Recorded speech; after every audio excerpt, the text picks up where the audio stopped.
all modern warfare is coordinated by space technology, by space satellites. Whoever controls space is going to control all warfare on the Earth and win all the wars on the Earth. That you become essentially the Ubermeister of the planet below because you control the planet militarily. An example, in 2003, when the United States launched a shock and awe invasion of Iraq. In that initial attack, 70% of the weapons that were used in the initial attack were directed to their targets by space satellites, space technology. Reading the aerospace industry magazines that I subscribe to, they were like, oh my God, this was fantastic. This was incredible. We really did it. It was better than we expected. But you know, the problem, they said, is, geez, if we could do that, so could somebody else.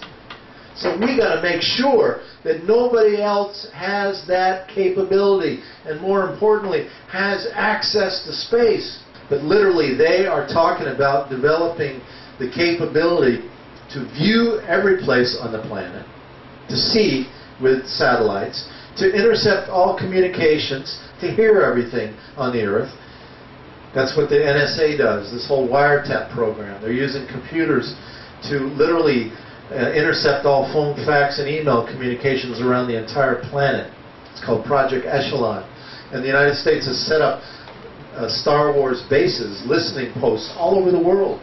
Well, the aerospace industry understands that they have a problem on their hands, that this stuff is getting to be really, really expensive. And so in a recent editorial in a publication, Space News, they said, look, we have to be responsible corporate citizens. We understand we've got to come up with a funding source to pay for this stuff. And we have. And we're now sending our lobbyists to Washington to secure that funding source. It's called the entitlement programs. And in the editorial they spelled out, we're going to go after the entitlement programs. Now, what officially in the United States of America are the entitlement programs? Social Security, Medicare, Medicaid, and what's left of the welfare program after Bill Clinton got through with it. These are the programs that the aerospace industry has targeted to defund in order to pay for full spectrum dominance. Now, how do you convince the American people? How do you convince them that this is a good thing? Fear? Yeah, fear. Fear of terrorism, fear of the rogue states, right? And you give it a spin. You don't say that it's about, you don't tell the American people that it's about being the master of space and that it's about control and domination. No. They might overreact. And so instead you call it missile defense.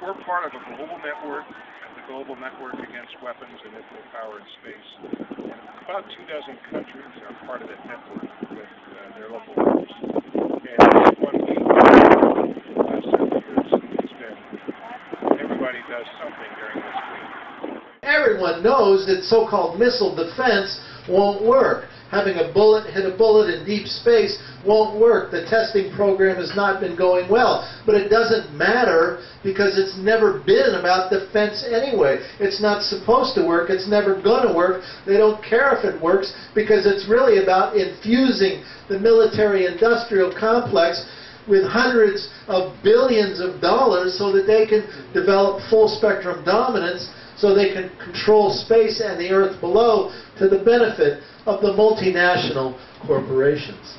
That's what it's really all about. So our organization, created in 1992, works to stop the nuclearization and weaponization of space. And when weapons are your #1 industrial export product, what is your global marketing strategy for that product line? War. And as you know, since 2003, shock and awe of Iraq, that's the official military doctrine of the U.S. today. And all wargaming, they do this computer simulation wargaming. It's all set now. 2016, first strike attack on China, using space technology as the first thing. Space Command is doing that today. So this stuff's getting real. And so every year, at the United Nations, Russia, China, Canada, they bring a resolution to the United Nations saying, look, let's close the door to the barn before the horse gets out. Nobody has actual weapons in space today. Let's ban all weapons in space with a new treaty.